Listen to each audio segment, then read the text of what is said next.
because I think that's important. Because look, this is what we're talking about. This is a lot of what you guys do. It's a lot of what I do because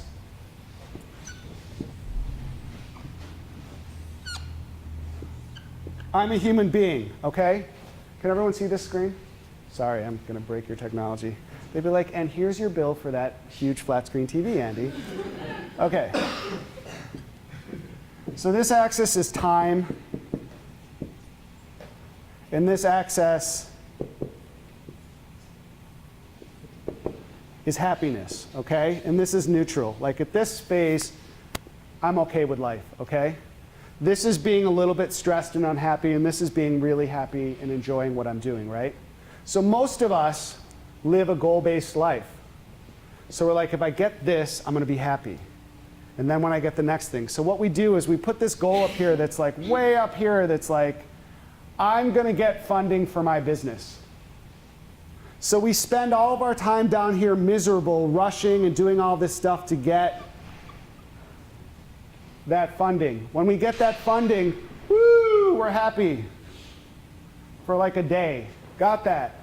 Then we've got more goals. And the other goals I have are start the business, get a team, announce it, form legally. So then I go down here and I start looking at all these things, and I'm living in that world of stress, stress, stress until I have that moment of finish that, now I'm happy again. Now I live back down here, now I'm happy again, right? But when you start to meet people and you start to focus on the things you need right now, and you put smaller projects in place rather than goals, I'm going to graduate, I'm going to finish this 10-day program. I'm then going to go ahead and I'm going to realign what my last year of school or what the next quarter is for me.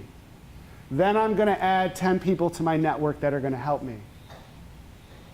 Then I'm going to get funding for my company.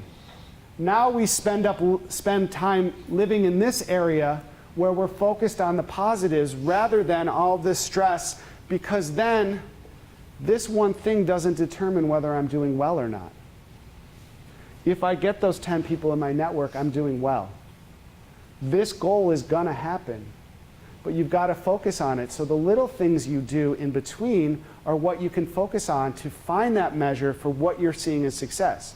We too often only put the great holy grail of, I can tell my family I finally made it, versus I'm actually a balanced, healthy, happy individual going through this process.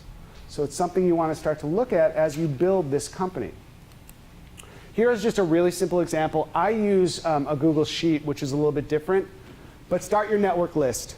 Put everybody on it that you're currently in contact with regularly, and start adding to it as you grow. Really, really important. I'm just looking at my graph and I'm like, yes, I am not necessarily a good graph maker. Congratulations to all of you. I do stick figures. Okay, so I want you to start to put it down.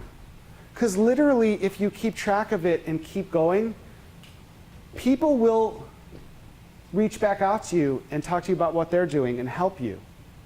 I know this, it's ridiculous, but every once in a while I get someone who goes, I don't care, and they just post a banner on LinkedIn that they're looking for a job in a specific field, and they get responses from recruiters. People are out there looking at that and they want to know what you're up to. I don't like, does everyone here over the holidays get like an email from one of their aunts that's like, and then the dog did this, and it's like a 4-page letter? Yeah. I don't love that. How many of you have ever seen a full screen text on your phone and you're like, nope, I'm not reading that? People don't read anymore. You will because you want to achieve, but most people don't. So make it short and sweet and give people an idea of who you are, right? I always laugh when I get like that full page text, because then people get mad at me for not reading it, and I'm like, what are you talking about? Of course I'm not going to read that. I've got other stuff going on. Anybody here at Crystal Knows? Oh, you're going to like this one. So I like Crystal Knows. It's fun. It's free. You can always upgrade. I am not a big buy everything now kind of person. I like trying things. I do like the freemium model, but you don't have to buy it. Just use it for fun.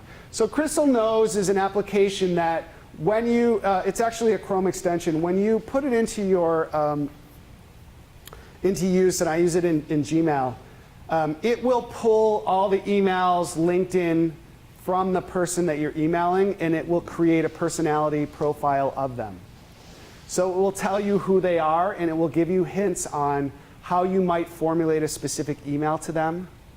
So that if you are not, and some of you said, I don't really write that often, if you don't have a lot of practice with professional writing, it will guide you. It offers templates.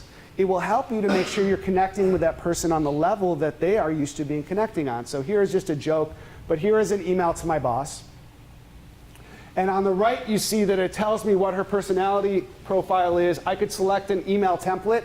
It will also tell me when I start emailing, if I hit an area that's wrong, it will give me a hint and say, Netta doesn't like when people write this way, based on emails she's given. I know that this happens to be pretty true. So you can test it. You can use it if it helps you, and then just stop using it. I don't really use it because I have years of experience writing to people. But it's nice because it's just a gentle reminder as you start to build and learn how to network with people. Because down here, if anyone understands personality type, it gives a personality type for this individual. I'm not going to rely on it and be like, that's exactly who they are, but it's a way for me to start to check how I write things.